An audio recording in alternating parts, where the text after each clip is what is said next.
Bom dia, amigos do programa Expressão Universitária. Prazer estar aqui novamente e contar com a audiência de vocês para ficarem atentos com relação ao assunto do programa de hoje, que é sobre a consulta popular. Para isso, nós convidamos para participar do programa o professor Paulo Roberto Giolo, que é presidente do CORED Norte e também diretor-geral da URI Erechim, assim como o professor Júlio César Branquer, que é o executivo do CORED Norte. Bem-vindos novamente aqui ao nosso espaço e temos aí um bom tempo para falarmos sobre mais essa consulta popular que está sendo realizada todos os anos em todo o estado do Rio Grande do Sul. Eu gostaria de começar o nosso bate-papo a respeito falando de uma questão específica e ampla também a respeito da consulta popular. É um sistema democrático, lógico, mas que deixa o nosso público à vontade para sugerir e para votar também, pensar na solução dos nossos problemas de interesse comum, né, professor Giolo? Bom dia, nossos telespectadores, né? Sim, bom dia, Júlio, nosso executivo. Ademar, sim, ele é bastante democrático, né?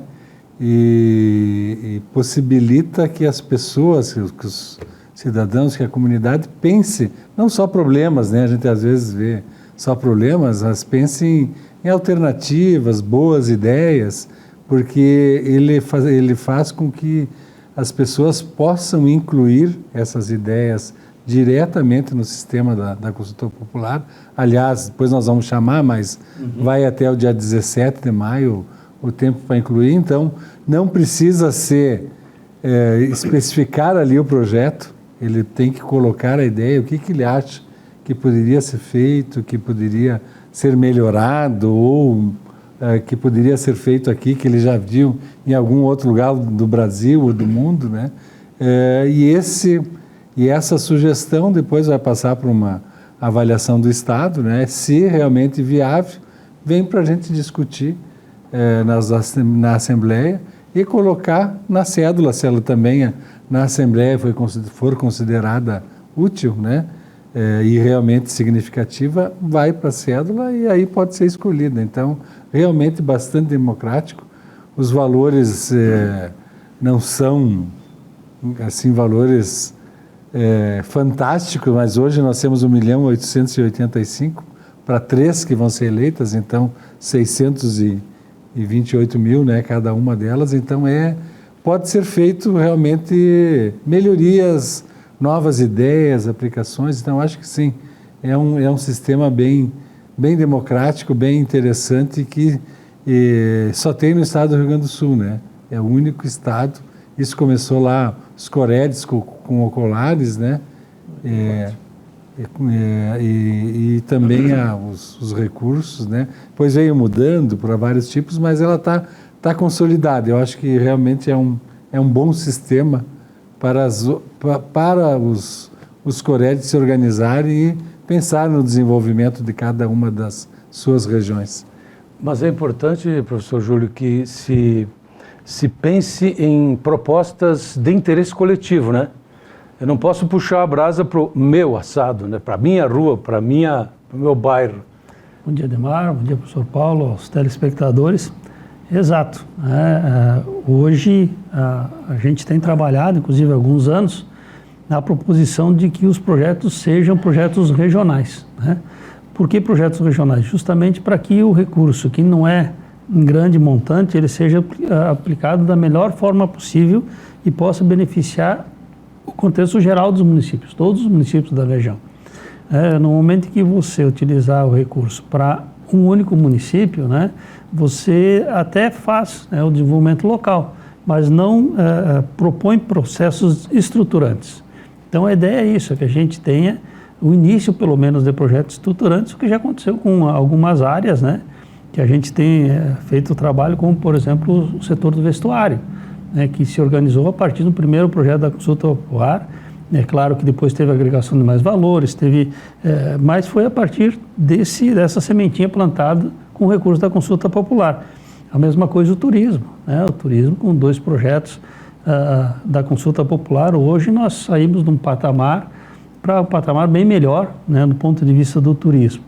Então, vale a pena, né? Se você trabalhar projetos estruturantes, e cabe salientar, né, que a gente tem uma boa referência, que é o Planejamento Estratégico Regional, o PED, né, que vai até 2030, se o pessoal lê o nosso Planejamento Estratégico, que está lá no site do Credenor disponível, é só baixar, as pessoas podem ter uma ideia do que se tem de debate sobre projetos bons para a região e cadastrar o projeto de acordo com o seu entendimento. Quando se fala em consulta popular, não é apenas o Cored Norte, especificamente, com a nossa representação nesse momento, que pensa nisso, mas tem a participação dos conselhos municipais, onde estão as lideranças pensantes, digamos assim, do nosso desenvolvimento. Na realidade, os CUMUDs, né? Os CUMUDs, eles que a gente chama de CUMUDs, né? Que é a representatividade de cada município. Né? Então, realmente também é importante e isso faz com que, vamos dizer assim, o assunto consulta popular, né, Cored, permeie para todos, né? É uma forma de você divulgar. E também é uma forma de ir lá na comunidade e eles também divulgarem essa questão de colocar no site, né, as propostas e que possam, como o Júlio coloca, nós fizemos sempre propostas regionais. Temos, nos últimos anos, sempre aprovado apenas para ir para a cédula propostas regionais. Mas não quer dizer que ele não possa, lá no interior, lá em Itatiba do Sul, vai pensar de lá sair uma proposta para que possa ser utilizada em toda a região, né? Mesmo que seja lá de Itatiba, lá de Aratiba, lá de Três Arroios, da outra região.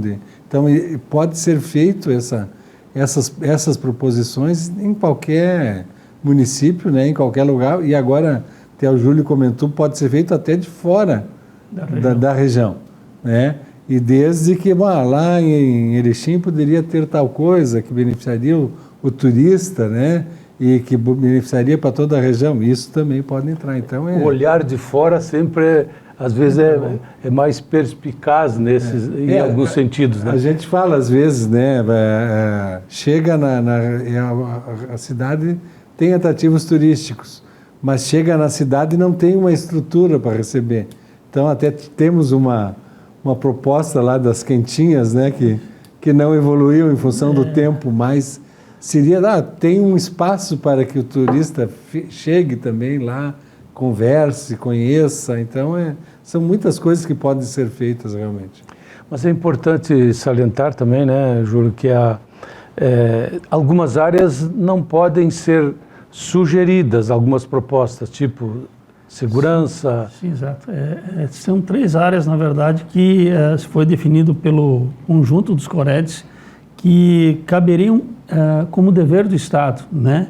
Então, é recurso que o Estado já aplica, né? Eu teria que aplicar independente, né, de consultar a população, não, que é saúde, educação e segurança. Essas 3 áreas são questões básicas para o desenvolvimento do Estado. Então, é dever, né, do governo do Estado já aplicar recursos, né? Inclusive, tem legislação prevendo que 25% tem que ser aplicado nisso, 15% tem que ser aplicado na outra área, né? Então, não tem por que a gente fazer uma consulta à população para projetos, né, que apontem ou que propiciem o desenvolvimento regional, se essas áreas já são, né, de dever do Estado.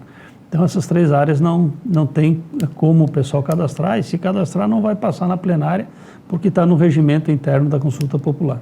Mesmo sendo uma necessidade premente, às vezes, da comunidade, mas isso a gente tem dever do governo. Né? Tem outros mecanismos, né, de procurar o Estado e de buscar que o Estado intervenha nisso, como foi o caso da gente trazer o CPR de volta aqui para Erechim. Foi um movimento de toda a comunidade, né, da região, solicitando que tivesse aqui, né, uma sede da Polícia Regional. Então, tem coisas que não já tem recursos destinados, né, na própria lei orçamentária do Estado. Então não tem por que a gente fazer uma consulta para aquilo que já é óbvio, né? Esse é o entendimento, né, de que para essas áreas o próprio Estado vai fazer investimento. Por exemplo, vamos pegar a segurança. É evidente que armamento, né, quanto mais melhor, mas então a gente destinaria daqui a pouco todo o recurso da consulta popular para armamento. Como aconteceu várias vezes. Várias vezes, mas o Estado, na realidade, é que tem que equipar, e tem equipado, né? A partir de que também se mudou essa configuração, que essas áreas saíram, o Estado mesmo, coincidentemente ou não, tem atuado muito mais, né? Tem oferecido, por exemplo, viaturas direto, né? Tem melhorado as escolas, então tem feito a mesma coisa na parte dos bombeiros, então tem melhorado bastante esse aspecto e não entra recurso da consulta popular. Mas, por exemplo, estávamos numa discussão até na última Assembleia, né, Júlio, a Defesa Civil.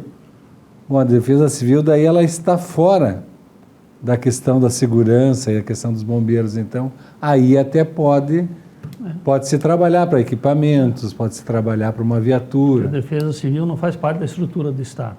A Defesa Civil já diz, né, por próprio nome, é da população, é civil, né, um órgão civil e não estatal. Então, aí sim, aí cabe participar da consulta popular. Então, assim, vamos o que interessa, digamos assim, o que mais interessa, que é o cronograma da consulta popular desse ano. Ainda não é hora de votar, mas é hora de organizar, por exemplo, a cédula. O que vai? Ainda estamos na fase de propostas, Nessa né? fase. Então é importante citar esse aspecto nesse momento. Agora, o mais importante, né, Ademar, é o envio das propostas pelo site, que vai até 17 de maio.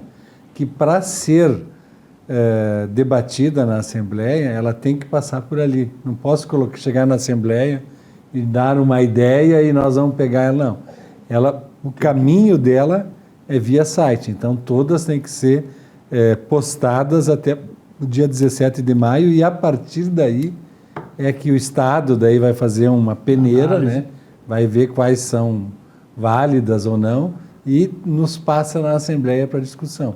Daí na Assembleia, temos data já? A nossa? Não tem ainda data, não, mas as Assembleias vão ser entre o dia 27 de maio agora e dia 14 de junho. Então nessa fase aí nós vamos daí olhando, né, recebendo do Estado todas as propostas, nós vamos escolher 5, que a gente já decidiu isso na Assembleia inicial que aconteceu. Então nós vamos escolher 5 para ir para a cédula e destas 5, daí as 3 mais votadas é que vão receber os recursos. Assim, só para complementar, essa listagem dos projetos possíveis, que são chamados de caderno de demandas, elas vêm do Estado porque, feitas as propostas no site, as secretarias relativas àquelas propostas vão analisar se está no escopo de financiamento, né? Ou seja, se está na lei de diretrizes orçamentárias para aquela secretaria, aquele assunto, aí sim, aí valida. Se está fora, né, da lei orçamentária, não tem como o Estado, é ilegal, né, o Estado colocar algo que não está efetivamente colocado na diretriz do orçamento. Então, até pode mudar de uma secretaria para outra, suplementação, que a gente fala, mas tem que estar dentro do escopo das políticas públicas, né? Não pode estar fora. Então, vem o caderno de demanda e a gente elege daí essas demandas na Assembleia. Só para salientar, qual é o endereço mesmo que as pessoas têm que acessar? www.consultapopular.rs.gov.br. Bem simplesinho. Ou vai lá no Google, né? Sim. A Consulta Popular já aparece E a melhor foi, eu não tenho dito mais o endereço, porque a melhor forma é botar no Google. Isso. Consulta Popular. Hoje já busca automático, né? Bem direto. Não precisa lembrar como é que era. Ou seja, entrou lá, cadastrou a proposta até o dia 17. Isso, até o dia 17 agora, né, no final de semana que vem, domingo, próximo domingo. E depois esperar que se defina os projetos que realmente irão para a cédula. Exatamente. O momento agora é de cadastrar a proposta, né? Então, o foco é esse aí, vamos cadastrar, depois elas vão ser selecionadas, né, pelo Estado, selecionadas no sentido de ver as que são viáveis, como o Júlio falou, Exato. que são realmente podem ser ter investimentos do Estado. Então, seleciona as viáveis e depois na Assembleia é que a gente vai daí selecionar dessas aí 5 para fazer parte da célula. Que esse é o momento também de participar, né? Postou ali a sua ideia, se puder participar, os comudes, né, os prefeitos, os vereadores, pessoas, lideranças comunitárias, né, a comunidade em geral, vir na Assembleia, a gente faz normalmente ali na URI, né, no auditório do prédio 8, e é o momento de discutir, defender a sua ideia também, porque depois nós vamos escolher. E o importante também é que nós estamos tendo um problema de execução, né, estamos tendo dificuldade para quem executa. O CIRAL tem tido bastante demandas com a compra de produtos, as prefeituras têm dificuldade na execução, normalmente era o CIRAL que executava. Então a gente tem perdido propostas porque acaba não tendo quem executa. Então a partir deste ano, a gente já conversou na Assembleia Inicial, nós vamos também colocar para cédula somente aquela proposta que alguém, né, algum órgão, está realmente imbuído em fazer acontecer aquela proposta, caso ela seja eleita. Senão a gente perde o recurso, né? Se não tiver quem executa, pode ser uma bela ideia, mas o recurso não vem, né, Júlio? E perdemos. Até um tempo atrás, os Coredes poderiam executar as propostas. Né? Nós mesmos executamos 2 projetos, concluímos um agora, né, que é para o turismo, inclusive temos lá as placas de sinalização prontas, né? Todo o padrão ministério para a gente fazer uma boa divulgação visual, né, do que temos de turismo na região a partir desses projetos do Credenor. Mas o jurídico, né, do Estado achou que não era o órgão competente para fazer isso e então nós não podemos mais executar pelo Cored, passamos a executar a grande maioria das propostas, como são regionais, pelo CIRAL, né? Inclusive tem propostas que o CIRAL está executando agora, tem uma do vestuário, que é para a formação das costureiras na região, né, para atender, para melhorar os seus ateliês de costura local e também para atender as indústrias de maior porte. Então estão sendo capacitadas aí pelo pessoal do vestuário e tem um projeto também que está agora em licitação, que é do turismo. Então esses 2 projetos o CIRAL assumiu, né, e está fazendo, né, de acordo. Mas eles nos colocaram essa dificuldade, então é importante que as pessoas apontem quem é que vai fazer. Né? Não adianta, e nem nós tivemos uma proposta ano passado, que foi uma proposta do SUS Animal, uma proposta interessante, mas que não veio, né, na cédula de votação quem é que seria o responsável por executar. E nós tentamos até pela universidade, como a gente tem veterinária, né, fazer esse projeto acontecer, mas a secretaria botou empecilho porque não estava na cédula. Então tem que botar lá, né? Quero tal coisa, mas quem vai executar? Quem é que é a entidade que tem capacidade? Acho que isso é importante. Essa é uma proposta que pode voltar, então? Pode voltar e vamos cadastrá-la de novo. Pode acontecer, né? Pode acontecer. Uma proposta legal, né? É bem bacana. Então, se, por exemplo, se o CIRAL abraçasse, não teria problema, né?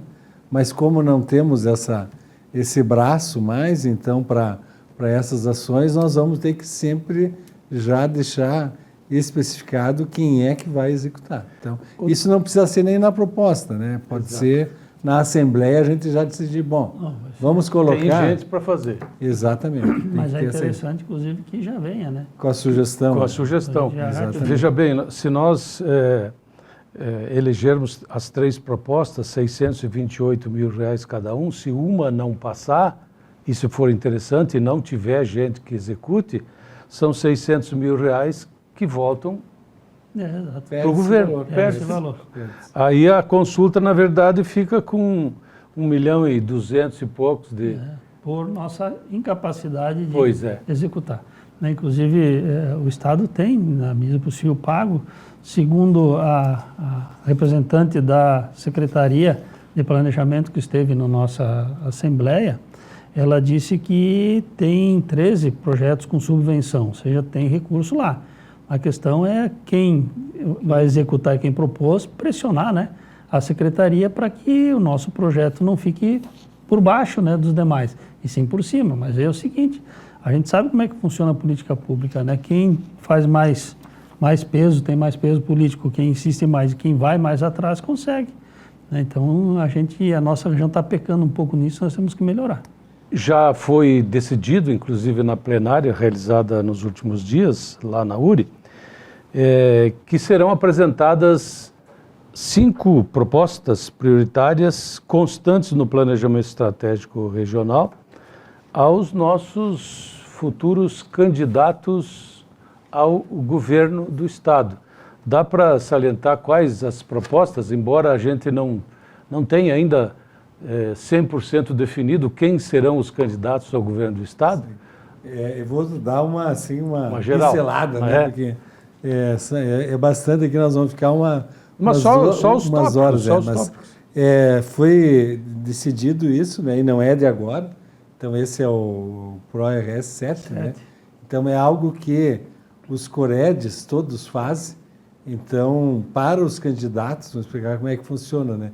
Para os candidatos ao governo do Estado, todos recebem as prioridades, né, de cada CORED da sua região. Então, para eles estarem por dentro e no plano de governo, para que eles incluam isso, né? A ideia é essa aí. E se forem eleitos, então, que executem. Pode acontecer como pode não acontecer, né? Mas é bom eles saberem o que tem e isso auxilia também a uma proposta de governo, né, do candidato, auxilia ele o que ele vai dar prioridade ou não. Então, nós temos aqui, foi dividido em eixos, né? Então, sustentabilidade, as nossas 5 foi fortalecimento da gestão ambiental e conservação dos recursos hídricos, que é muito importante na nossa região. Temos assim, problemas de abastecimento de água aqui seguido, né? Lógico que tem problema também do excesso, mas também muitas vezes temos ao contrário, em algumas regiões também tem a dificuldade. Rede integrada de resiliência climática, monitoramento de riscos e desastres ambientais, que daí pega mais essa situação que tivemos em Barra do Rio Azul, em Ponte Preta, né, que tivemos as dificuldades. Fortalecer a rede regional da defesa civil, que daí também entra nessa questão que nós falamos agora de equipamentos para a defesa civil, treinamentos, isso também pode acontecer. Gestão sustentável da água e segurança hídrica, né? Resgatar o projeto das microbacias, né? Isso. E gestão integrada de resíduos sólidos e expansão da coleta seletiva, que também é importante, né? Algo para tratamento muito importante. Para a utilização desses resíduos sólidos da coleta seletiva. Isso na região falta bastante, então colocamos na proposta. Hoje as prefeituras gastam um valor substancial para levar o lixo embora, né? Para levar para um local que faça. Então, e poderíamos daqui a pouco ter aqui uma usina, algo que realmente gerando muitos empregos, inclusive. Empregos, renda, né?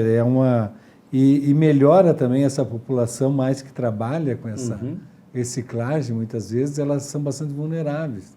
Se tu tem algo assim melhor, né, algo mais planejado, tu tem a condição de melhorar também essa condição de vida e tirar essas pessoas desse círculo também mais vicioso, né? Desenvolvimento social, então temos fortalecimento da proteção social, inclusão das populações vulneráveis, também entra, né, na mesma situação. Júlio, se tu quer complementando alguma coisa, vai falando aí. Tá bem. Qualificação profissional e fortalecimento de capacidades, né? Cursos, melhorias do nosso pessoal, se bem que temos dificuldade de mão de obra de qualquer espécie na região, né? Qualificação da rede de atenção básica à saúde, as UBS para toda a região.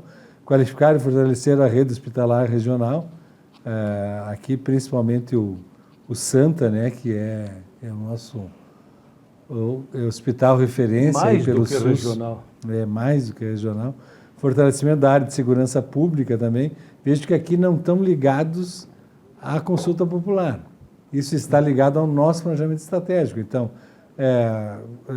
recursos para o Santa não entra na consulta popular, mas é uma obrigação do Estado.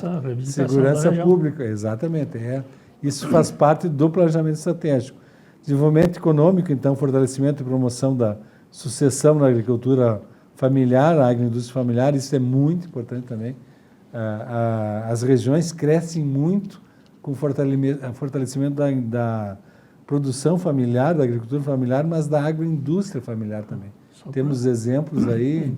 Eu tenho um exemplo que é bem prático. Aqui no nosso município nós temos uma cooperativa, que é uma cooperativa central, que tem 28 cooperativas associadas, que é a cooperativa Nossa Terra, e ela hoje fornece merenda escolar para 14 estados do Brasil. E não tem produto, né? Deixa de fornecer porque não tem matéria-prima, por exemplo, produto agroindustrializado. Tem coisa que é perecível que tu faz a distribuição local. Tem coisa que é menos perecível que tu pode, né, trabalhar a maior distância, só que não tem produto. É ver a possibilidade da agricultura familiar. Então, um pouco nesse sentido. Fortalecimento do setor metal mecânico, né, que é muito importante aqui na nossa região. Fortalecimento do ecossistema regional de inovação e empreendedorismo, isso também é algo que está latente, né, não em todas as regiões, e temos agora o Summit lá em Porto Alegre também, que deu uma outra visão do Estado ao nível nacional e mundial, né? Sim. E isso a gente pode trazer para cá também, para a nossa região. Temos várias iniciativas, inclusive dentro da universidade, na prefeitura, então espaços que vale a pena o investimento. Inclusive estamos com recurso da consulta popular, que é para o Hub em Saúde, que é justamente vem aí dentro dessa projeto, essa proposta. Esse foi aprovado de 2024, né? 2024. Então, recebemos... Já estamos em obra, inclusive, né? Recebemos em torno de R$500 mil da consulta popular para se fazer o Hub da Saúde, e a própria universidade vai aportar o outro tanto, mas acho que até... Normalmente a gente aporta mais, né? Já estou vendo que a gente vai gastar mais, mas acho que vai ficar um espaço muito legal para a região como um todo. Diferenciado. Né? Diferenciado. Desenvolvimento do turismo regional, que a gente já vem fazendo há muito tempo, né? Então, também uma visão do Estado nesse sentido. E sustentabilidade do setor têxtil, que também é umas ações da consulta popular, mas ter o olhar do novo governo, isso seria muito importante.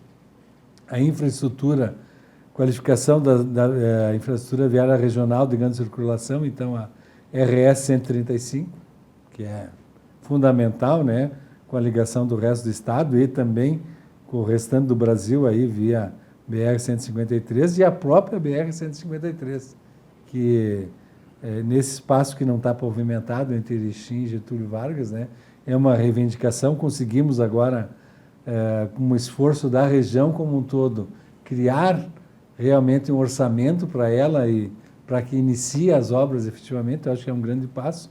Apesar de ser federal, o Estado também pode... Está em licitação, inclusive. Está em licitação. Não. Todo mundo já ficou meio assim, né? Vai, sai, não sai, porque isso é uma promessa de 50 anos, mas está em licitação, né? A última informação que a gente tem é essa. É que o que ficou claro é que se tu não tem já o orçamento previsto, ela não sai nunca. Não sai nunca. Então, precisava dar esse passo. Então, realmente entrou naquela discussão das bancadas, os deputados colocaram valores ali, então agora acho que vai. Tendo o começo, né, ela vai... Esse é um exemplo, né, professor Júlio, de que tem que haver uma pressão comunitária. Organização e pressão, né? Foi uma grande caravana. Uma pressão organizada, né? Não só pressionar por pressionar. Né? Teve uma plenária inicial aqui, com a presença, inclusive, do pessoal do DENIT, e a partir dessa organização que todo mundo, né, abraçou, toda a região abraçou, independente, né, de posição política, partidária, o projeto regional. Fomos a Brasília, né, pressionamos os deputados lá e está o dinheiro através das emendas impositivas, né, e o Ministério fez a parte dele, fez a parte de colocação no orçamento e está licitando. Então, está tudo certo. Agora acho que vai, pelo menos começa, né? A conclusão dos acessos municipais, aí tem Severiano da Almeida, Mariano, Campinas, Ronda Alta, Centenário, Entre Rios, ali Cruzaltense, Entre Rios, Cenário Carlos Gomes, então todas elas, né? Benjamin Constante Faxinalzinho, Itatiba do Sul, Marcelino Ramos, Maximiliano da Almeida, Quatro Irmãos Jacutinga, Quatro Irmãos Erebango. Colocamos todas as que faltam, né? Algumas já estão em andamento, então, mas que o governador olhe isso, né? Esse governo atual, agora do Eduardo Leite está realmente investindo, investiu bastante na região nessa área, mas daqui a pouco não tem continuidade e pode parar. Então a gente já colocou para que tenha continuidade, a gente continue nessa batida aí. Fortalecimento da infraestrutura viária rural, então e das áreas urbanas também municipais, então o interno, né? E fortalecimento da infraestrutura energética e promoção de energias sustentáveis e globalização de acesso à internet, que a internet é fundamental, né? Mas ainda nas comunidades do interior ainda é precário. Inclusive, a gente não falou, né, Júlio? A votação vai ser através do eGov esse ano. Então, se tu não tem uma boa internet, tu não vota, né? Às vezes, mesmo uma boa internet, ele acaba trancando, porque é a internet do Brasil como um todo. Então, terá um pouquinho mais de dificuldade, mas ele fica 100% confiável. Isso. Até o pessoal pode perguntar, né, por que dificultar, né? Na verdade, não é uma questão de dificuldade, a questão é justamente você garantir a lisura do processo, né? Porque a gente teve problemas na consulta popular passada, a anterior também, não na nossa região, mas em outras regiões, em que teve gaiato lá que pegou a lista dos eleitores do município e se atracou no computador votar na sua proposta, né? Então, tivemos os bons pagam pelos maus. Porque pelo sistema anterior é mais ágil, mas ele precisa ter o nome completo, né? A data de nascimento e o número do título. Isso. Então, isso é fácil de conseguir. Não está disponível, sim, mas em partidos, em várias coisas é fácil acesso. Então, isso aí acabou que cortou. Então, agora, somente através do eGov. Então, é uma dificuldade a mais, mas a gente vai saber que realmente foi a pessoa que votou. E as prefeituras também podem se organizar para ajudar nesse sentido, isso, né? Para ir na prefeitura votar. Uma urna lá e auxiliar o pessoal. Isso pode acontecer. Pois bem, acabou o nosso tempo aqui, a nossa conversa. Eu acho que deu para passar a limpo todas as informações relevantes a respeito da consulta popular deste ano. Esperamos ter contribuído aí para a sua decisão e a sua contribuição para a consulta deste ano, então. Professor Paulo, obrigado pela presença. Professor Júlio, igualmente, obrigado pela presença aqui e pela contribuição com esse espaço. E a você em casa que semanalmente nos prestigia, o nosso carinho, o nosso abraço. Até o próximo programa.